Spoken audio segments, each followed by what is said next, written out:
விஜய் இப்போ வந்து கொஞ்சம் முன்னேறி இருக்காரு. ஒர்க் ஃப்ரம் ஹோம்லேருந்து வீக்கெண்டுக்கு வந்திருக்காரு. வீக்கெண்ட் பார்ட்டி கொடுப்பாங்களே, அந்த மாதிரி வீக்கெண்ட் பார்ட்டி அவங்க தொண்டர்கள்லாம் கொடுக்குறாங்க. எல்லாரும் வாங்க, எல்லாரும் வாங்க, எல்லாரும் வாங்க. 9 மணிக்கு ரிலீஸ் ஆகிற படத்துக்கு கூட நாங்கள் வெயிட் பண்ண மாட்டோம். நாங்கள் இந்த ஆந்திரா நகரிக்கு போய் இப்போ 1000 ரூபா 2000 ரூபா செலவு பண்ணி பார்க்குற ரசிகர்கள் ஓசியில் விஜய் வந்தால் போய் பார்க்க மாட்டானா? திமுகவுடைய காப்பி பேஸ்ட் அப்படியே அடிக்கிறார். நீட்டு விலக்கு வேணும், அப்புறம் மோடிஜி அவர்களே கட்சி வாங்கி கொடுத்துருங்க, அப்புறம் நீட்டு விளக்கிட்டுங்க. இவரும் சுண்டாது. தமிழ் தேசியமும் திராவிடமும் இரு கண்கள்ன்றாரு. ஏன்டா ஒன்று தமிழ் தேசியத்துல வரணும், இல்லை திராவிடன் பார்ட்டியில் வரணும். நீ திராவிடனும் வேணும், தமிழ் தேசியம் எப்படி வரும்? தமிழ் தேசியமும் திராவிடன் பார்ட்டி எப்படி ஒன்னாகும்? தெரியாது, ஸ்கிரிப்ட் தான். மதுரை வடக்கு விஜய், மதுரை கிழக்கு விஜய், திருமங்கலம் விஜய், திருப்பரங்குன்றம் விஜய். என்ன அது விஜய்ன்றது கூட பார்த்து படிப்ப. பாஜகவை சேர்ந்த வெங்கடேஷன் அவர்களுக்கு வணக்கம் சார். என்டிஏ கூட்டணியில டிடிவி, ஓபிஎஸ் இவங்கெல்லாம் வெளியே வந்துட்டாங்க இல்லையா? இப்போ என்டிஏ கூட்டணியில சிக்கலா இருக்கு. என்டிஏ கூட்டணியோட பலம் இப்போ எப்படி இருக்கு? இல்லை, சிக்கலாக இருக்குன்னு யாரும் நீங்களா சொல்லிக்கிறீங்க. என்ன சிக்கல் இருக்குது இல்லை? என்டிஏ கூட்டணி மிகப்பெரிய ஜாம்பவானில் இருக்கக்கூடிய 2 பெரிய கட்சிகள் அப்படியே தான் இருக்குது. பாஜகவும் இருக்கிறது, அதிமுகவும் இருக்குது. இப்போ டிடிவி தினகரன் ஒரு மனத்தாங்கல வெளியே போகிறாரு, ஓபிஎஸ் வெளியே போயிருக்காரு. அவ்வளோதான். இந்த சிக்கலுக்கெல்லாம் வேலை இல்லை. ஒரு கூட்டணினா பலம் வாய்ந்தவர் வெளியே போவாங்க, உள்ளே வருவாங்க. இதெல்லாம் நார்மலாக அரசியலில் நடக்கக்கூடிய ஒரு ப்ராசஸ் தான். ரெண்டாவது என்னென்னா, நம்ம என்ன கேள்வி வைக்கிறோம் அப்படின்னா, இன்றைக்கு டிடிவி அவர்களோ ஓபிஎஸ் அவர்களோ வெளியே சென்று நான் திமுக கூட்டணிக்கு ஆதரவு தெரிவிக்கிறேன், நான் டிவிகே சொல்கிற விஜயோட தாவேக்காக்கு ஆதரவு தெரிவிக்கிறேன், இல்லை நாங்கள் எந்த கூட்டணியும் சேர மாட்டோம், நாங்கள் தனிச்சு தான் இருப்போம் அப்படின்னு சொல்லியிருந்தா கூட நீங்கள் சொல்கிறது இருக்குது. ஒரு சின்ன மனக்கசப்பில் வெளியே போயிருக்காங்க.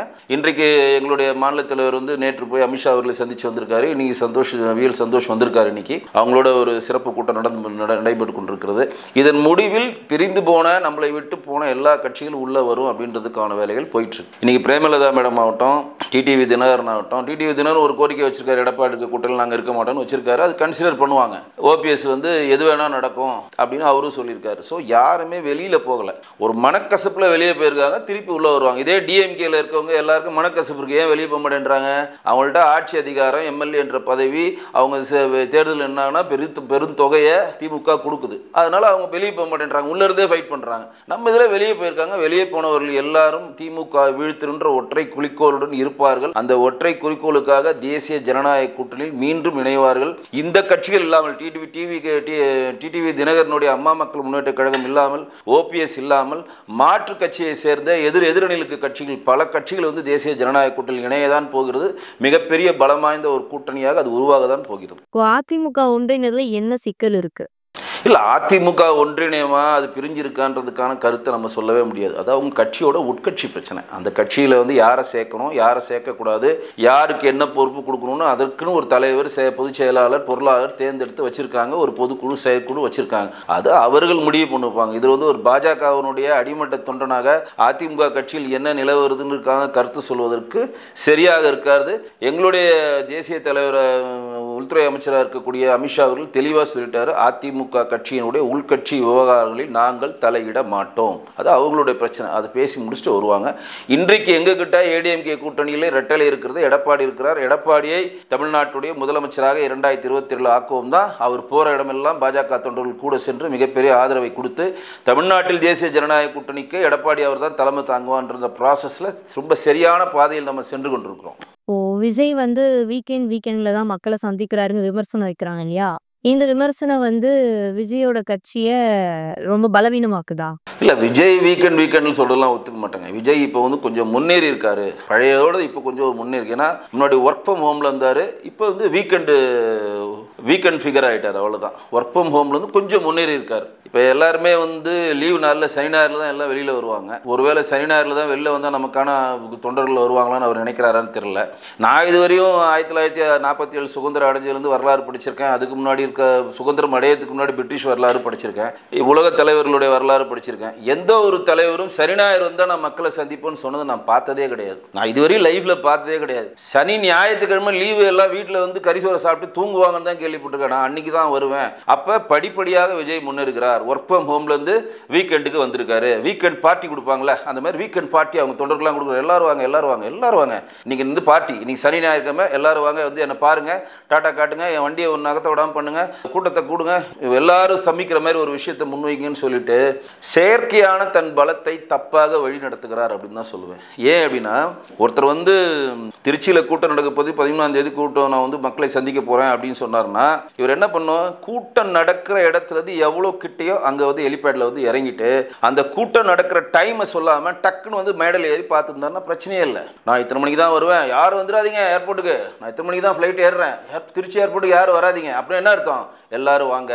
நான் திருச்சி ஏர்போர்ட்லேருந்து காரில் தான் போகிறேன், யாரும் பின்தொடராதீங்க அப்படின்னு என்ன அர்த்தம், எல்லாம் பின்தொடரணும். திருச்சி ஏர்போர்ட்லேருந்து மரக்கடன்ற திருச்சியோடைய அந்த மையப்பகுதிக்கு போகிறதுக்கு அதிகபட்சம் அரை மணி நேரம் ஆகும். ஆனால் நான் காரில் போகிறேன், என்னை பின்தொடர்ந்து யாரும் வராதிங்க, என்னை பார்க்க யாரும் வராதிங்க, எல்லாம் அங்கே வாங்க அப்படின்னா என்ன அர்த்தம்னா, என்னை பின்தொடர்ந்து வாங்க, அப்படியே பிரம்மாண்டத்தை காட்டுங்க, அப்படியே நான் பெரிய கூட்டத்தை மாச காட்டுற மாதிரி இதை பண்ணுங்கன்றதை திட்டமிட்டு செய்கிறார். ஆனால் அது வந்து ஓட்டாக மாறும்னு அவர் நம்புகிறார். அந்த இதெல்லாம் தரையில், அதாவது திரையில் பார்த்த வரையில் தரையில் தெரிகிறார் அப்படின்றதுக்காக கூடின கூட்டம் அது ஓட்டாக கண்டிப்பாக மாறாது. இதற்கு பல உதாரணம் இருக்கிறது. சிரஞ்சீவி ஒரு உதாரணம் இருக்கார், 18 லட்சம் பேர் கூட்டி 18 எம்எல்ஏ தான் பெற்றார். விஜயகாந்த் அதே திருப்பரங்குன்றத்தில் 10 லட்சம் பேர் கூட்டினாரு, இன்றைக்கு 8% வாக்கு பெற்று 10% வாக்கு பெற்று 4 ஆகி 2 ஆகி இன்னைக்கு 0-2 அவர் இருக்காரு. இன்றைக்கு தமிழ்நாட்டில் வந்து நான் இடது இல்லை வலது இல்லை மையத்தில் தான் வண்டி ஓட்டுவேன் அப்படின்னு சொல்லி கலைஞருடைய டிவியை டார்ச் லைட்டால் உடைத்த மிகப்பெரிய ஒரு வீரர் கமலஹாசன், மக்கள் நீதி மையத்தின் கமலஹாசன். இன்னைக்கு திமுகவோட அறுவடியா இருந்து அவர் ராஜ்யசபா இப்படி உட்கார்ந்துருக்காரு.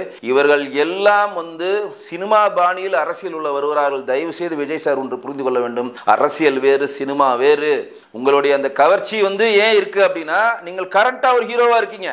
இப்போ நீங்கள் ஒரு கரண்டாக ஒரு 10 வருஷம் கழிச்சு நீங்கள் நில்லுங்களேன். இப்போ மோகன், நடிகர் மோகன் போகிறார், ஒரு உதாரணம் சொல்ல, வெள்ளி விழா நாயகன் மோகன் பார்த்துருப்பீங்க நீங்கள். ஒவ்வொரு வெள்ளிக்கிழமையும் ஒரு படம் ரிலீஸ் ஆகும். இளையராஜா காம்பினேஷனில் ஒரு படம்லாம் சூப்பர் டூப்பர் ஹிட்டு. இன்னைக்கு வெளி விழா மோகனோ இல்லை வேற யாரும் ராமராஜனோ போனார்னா இன்னைக்கு இவ்வளோ கூட்டம் வருவாங்க? ஒரு 100 பேர் வருவான். அவங்க காலத்தில் அவருக்கு பிடித்தமான ஆட்கள்லாம் வந்து அவங்க பார்ப்பாங்க, அவ்வளோதான். தவிர இந்த ஸ்தம்பிக்கிற அளவு கூட்டம் வருமா? ஏன் வராது அப்படின்னா, இன்றைக்கு கரண்ட்டாக இருக்கக்கூடிய தமிழ்நாட்டில் 4 டாப் ஹீரோவில் விஜயும் ஒருத்தர். இன்னும் விஜய்க்கு ஒரு படம் ரிலீஸ் ஆகலை, ஜனநாயகன் ரிலீஸ் ஆக போகுது. அப்போ மக்களிடம் ஒரு ரசிகர் பட்டாளத்தை விஜய் வைத்திருக்கிறார், நம்ம ஒத்துக்கொள்கிறோம். இதே விஜயோடைய மூஞ்சியை பார்ப்பதற்காக 9 மணிக்கு படம் ரிலீஸ் ஆக போது 9 மணிக்கு ரிலீஸ் ஆகிற படத்தை கூட நாங்கள் வெயிட் பண்ண மாட்டோம். நாங்கள் இந்த ஆந்திரா நகரிக்கு போய் விடிய கால 1 மணிக்கு கிளம்பி போய் விடிய கால 4 மணிக்கு ஷோ பார்த்து 1000 ரூபா 2000 ரூபா செலவு பண்ணிட்டு திருப்பி சென்னை வந்து திருப்பி நாங்கள் 1000 ரூபா செலவு பண்ணி படம் பார்க்குறோன்னு ரசிகர்கள் இருக்கிறாங்களா இல்லையா? விசிலடிச்சாங்குச்சி இருக்கிறாங்களா? அப்போ 1000 ரூபா 2000 ரூபா செலவு பண்ணி பார்க்குற, திரையிலே பார்க்குற ரசிகர்கள் ஓசியில் விஜய் வந்து போய் பார்க்க மாட்டானா? பார்ப்பானா இல்லையா? இப்போ உங்கள் ஊரில் ஒரு சர்க்கஸ் நடக்குதுன்னா என்ன பண்ணுவீங்க? சர்க்கஸுக்கு குரங்கு வந்திருக்காண்டா, சிங்கம் வந்திருக்காண்டா, புஃபன் எல்லாம் ஓடி அறிவீங்களா இல்லையா? புதுசாக ஏதோ வந்திருக்காண்டா, நம்ம ஊரில் சர்க்கஸ் வந்துருக்கா, பஃபுன் வர்றதை பார்ப்பணும். அந்த மாதிரி தான் அது ஒரு பஃபுன் மாதிரி தான் அது போயிட்டு இருக்கு. தவிர உணர்வுபூர்வமான விஷயங்கள், ஏன் உணர்வுபூர்வமான விஷயங்கள்னு சொல்றேன்னா, நான் ஒவ்வொரு மேடையிலையும் ஒவ்வொரு காணொலியிலையும் சொல்றேன், விஜய்க்கு நான் ஏன் ஓட்டு போடணும்? எனக்கு கேள்விக்கு பதிலே இல்லை. தாவேக்கால நான் ஏன் ஓட்டு போடணும்? உங்களுக்கு நீங்க எங்களுக்கு என்ன செஞ்சீங்க, என்ன செய்ய போறீங்க? திமுகவுடைய காப்பி பேஸ்ட் அப்படியே அடிக்கிறார். நீட்டு விலக்கு வேணும், அப்புறம் மோடிஜி அவர்களே கச்சத்தீவை வாங்கி கொடுத்துருங்க, அப்புறம் நீட்டு விலக்கிட்டுங்க. என்ன இவரும் சுண்டாது? நீட்டை விலக்கிடுன்றது, கச்சத்தீவை விலக்குன்றது சும்மா அப்படி போற போக்கில் இருமொழி கொள்கைன்னு அப்படி அடிச்சு விடுறது, டிமானிட்டேஷன் பற்றி போகிறது, டீலிமிட்டேஷன் பற்றி பேசுறது, புதிய தேசிய கல்வியை பற்றி பேசுறது, சம்ஸ்கிருத சிக்ஷா அபியான் நிதி வரலன்னு சம்ஸ்கிருத சிக்ஷா அபியான் நிதியை பற்றி என்ன தெரியும் விஜய்க்கு? புதிய தேசிய கல்வியை பற்றி என்ன தெரியும்? இதே புதிய தேசிய கல்வியிலே வாயை விட்டு வாங்கி கட்டிட்டு தான் நீங்க சூர்யா ஒவ்வொரு கோயிலா போய் பிச்சை எடுத்துக்கிறார். என் படம் கூட வைங்க, என் படம் ரிலீஸ் ஆனோன்னு ராங் கம்மிட் ஒப்பீனியன் போடாதீங்க, என் படம் 11 மணி ரிலீஸ் ஆனா 12 மணிக்கே டுபாக் ஒரு படம் இணையதளத்தில் ஏத்தாதீங்கன்னு கதறான் மனுஷன். ஏன் நீங்கள் நம்மளுடைய ஏதோ ஒரு அரசை குறை கொண்டு மாற்றவருக்கு நீங்க சொம்பு தூக்குனீங்கன்னா உங்களுக்கான எதிரிகளை உங்களை சுற்று வட்டத்தில் நீங்க உருவாக்கி கொள்வீங்க. மற்ற மதத்தினர் குஷிப்படுத்தணும், சொந்த மதத்தை நீங்க கேவலப்படுத்தினா உங்களுக்கான எதிரியை நீங்க உருவாக்குங்க. அவன் அந்த சந்தர்ப்பத்தை காத்திருக்கிறான். சூர்யா வந்து புதிய தேசிய கொள்கைகளை மோடிஜி அவர்கள் ஏத்து பேசுறாரு. அவருடைய தம்பியா இருக்கக்கூடிய கார்த்திக் என்ன சொல்றாரு? என்வரன்மெண்டல் இம்பாக்ட் அசஸ்மெண்ட்ல விவசாயிகளுக்கு பிஜேபி அரசாங்கம் துரோகம் பண்றதுன்றாரு. அவங்க இப்போ பொண்டாட்டி ஜோதிகா என்ன சொல்றாங்க? தஞ்சாவூர் கூட ஹாஸ்பிட்டல் பாருங்க, ஏத்து மாதிரி பிரகதீஸ்வரர் ஆலயத்தை நல்லா மெயின்டைன் பண்றாங்க, ஜெய்ப்பூர் அரண்மனை மாதிரி மெயின்டைன் பண்றாங்க, தஞ்சாவூர் ஹாஸ்பிட்டல் வந்து இவ்வளவு கேவலமா இருக்கு அப்படின்னு சொல்லி அங்க போய் அதை மெயின்டைன் பண்ற காசு அதில் மெயின்டைன் பண்றான்னு ஒரு விஷயத்தை வைக்கிறாங்க. சிவகுமார் என்ன சொல்றாரு?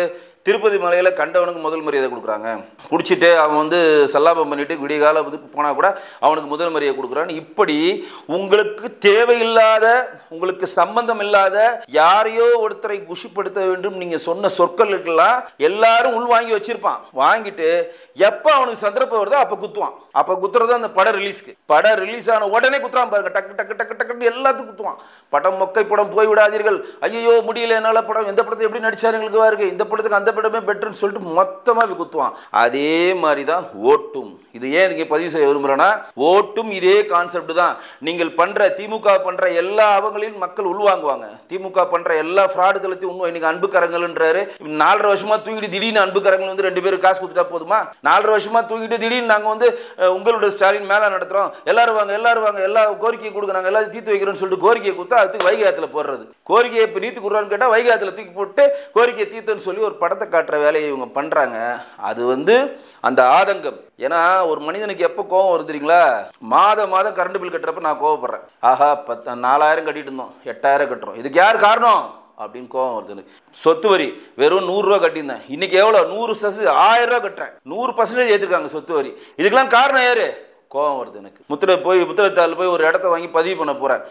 அந்த இடத்த பதிவு பண்ணுற காசில் இன்னொரு இடமே வாங்கிடலாம், அந்த அளவுக்கு ஏற்றி வச்சிருக்காங்க. கோவம் வருது எனக்கு. பால் 3 ரூபா குறைச்சாங்க, 3 வருஷத்தில் 3 ரூபா ஏற்றி இன்னைக்கு 18 ரூபா ஏற்றி வச்சிருக்காங்க. கோவம் வருது. வெண்ணெய் தயிர் பால் எல்லாத்தையும் ஏற்றிட்டு ஜிஎஸ்டியில் ஏற்றிட்டாங்கன்னு ஒரு படத்தை தப்பாக காட்டுறது.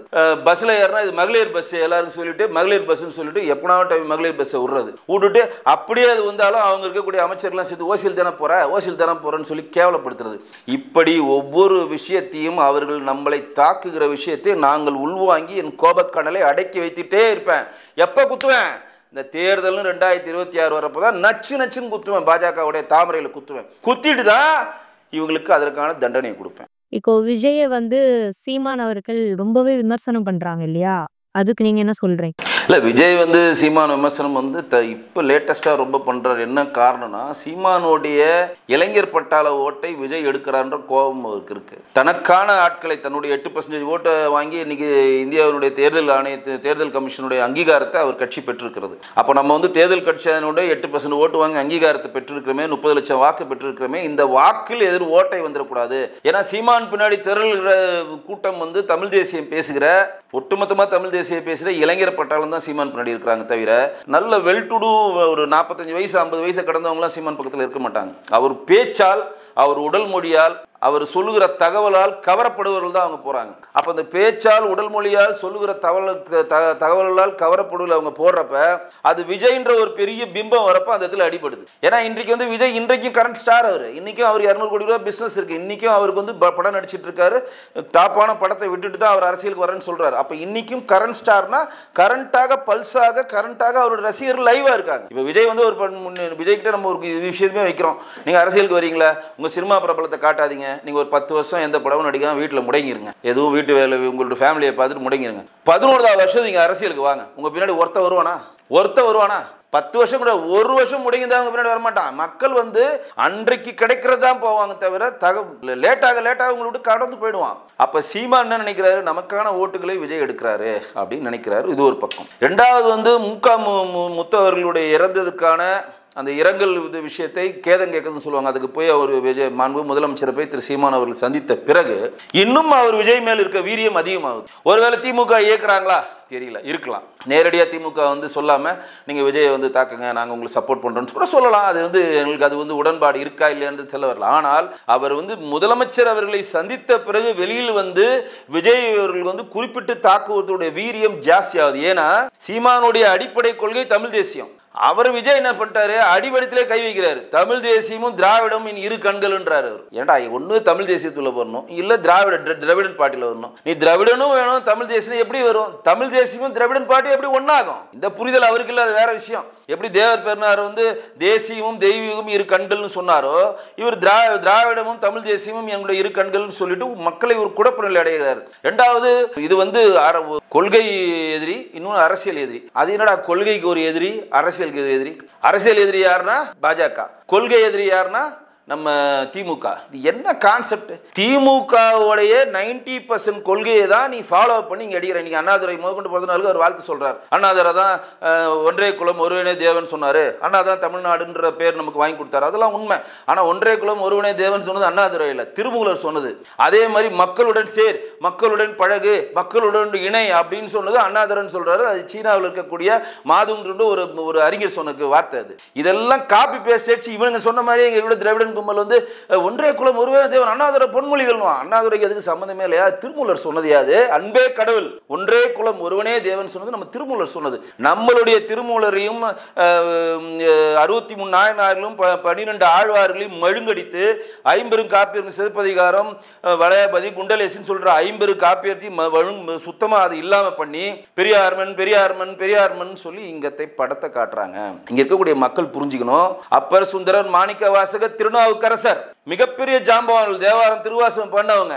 அவங்க எதனால சொன்னாங்க? எல்லா மேடைகளையும் சொல்றோம், இது பெரியார் மண் கிடையாது, பெரிய ஆழ்வார் மண். இது பெரியார் மண் கிடையாது, பெரியாரே ஒரு மண், இது பெரிய ஆழ்வார் மண். இதை கொண்டு போய் மக்களிடம் சேர்க்கிறோம். 44,000 கோயில் இருக்கியா தமிழ்நாட்டில்? இது எப்படியா பெரியார் மண் ஆகும்? 44,000 இந்தியாவிலே தென்னாடுவர் சிவனே போற்றி எந்நாட்டவர்க்கும் இறைவா போற்றி. தென்னாடுவர் சிவனே போற்றினா இங்க அவன் சிவன் என்று அறியப்படுகிறான். வேறு எங்கு போனாலும் அவனும் ஒரு கடவுள் தான். அது சிவன் கிடையாது, அவரும் ஒரு கடவுள் தான். சிவனின் உருவில் இருக்கக்கூட இன்னொரு கடவுள். அதான் தென்னாடுவர் சிவனை போற்றி எந்நாட்டவர்க்கும் ஒரு இறைவா போற்றின்னு சொல்லி இன்றைக்கு சிவத்தலங்கள் வைத்து இந்தியாவிலே அதிகமாக எங்க இருக்கிறது? தமிழ்நாட்டில். வைணவ தலங்கள் அதிகமாக எங்க இருக்கு? தமிழ்நாட்டில். எல்லாமே சொல்றேன். இன்னைக்கு வந்து எல்லா மதத்தையும் மதிக்கிற கண்ட்ரி மாநிலமாக தமிழ்நாடு இருந்தாலும் 44,000 இந்து கடவுள் கொண்ட கோயில்கள் இங்கே இருக்கின்றன. இங்கே வந்து 4-5 சிலையை வச்சுட்டு பெரியார் மண் பெரியார் மண்ணுன்னு சொல்கிறத ஏற்றுக்கொள்ள முடியாது. ஆனால் அந்த பெரியாரை தான் திரு விஜய் வச்சு வணங்குறாரு. சரி, பெரியாரை பற்றி உனக்கு எதுனா சொல்லியானா தெரியாது, அஞ்சலம்மையை பற்றி எதுனா சொல்லியானா தெரியாது, அம்பேத்கரை பற்றி எதுனா சொல்லியானா தெரியாது, காமராஜரை பற்றி எதுனா சொல்லியானா தெரியாது. ஆனால் இவங்கள எனக்கு 50 தலைவர்கள், இவங்களை நாங்கள் போற்றி வணங்குறோம். இமானுவேல் சேகனாருக்கு நான் ஒரு பூ போடுவேன். இமானுவேல் சேகனாரை யார் சொல்லியா தெரியாது, எதுவுமே தெரியாது. தெரியாது ஸ்கிரிப்ட் தான். மதுரை வடக்கு விஜய், மதுரை கிழக்கு விஜய், திருமங்கலம் விஜய், திருப்பரங்குன்றம் விஜய். என்னையாது விஜய்ன்றது கூட பார்த்து படிப்ப. ஆனா இவர்கள்லாம் தலைவர், இந்த விசிலடிச்சாங்குச்சிகளுக்கெல்லாம் இவங்களும் தூக்கி சொம்பு தூக்குறாங்க. இதை தான் சீமான் அவர்கள் பொது வழியில சொல்றார். துண்டு சீட்டை வைத்து ஸ்டாலின் படிப்பார். ஒரு பக்க சீட்டை எடுத்து வைத்து மாண்புக்கு முதலமைச்சர் எதிர்கட்சி தலைவர் எடப்பாடி அவர்கள் படிப்பார். ஆனால் நாங்கள் விஜய் அவர்கள் வந்து விஜய்ன்ற பேரையே படிக்கிறாரு. இவரை தான் நீங்கள் தலைவர்னு கொண்டாடுறீங்க.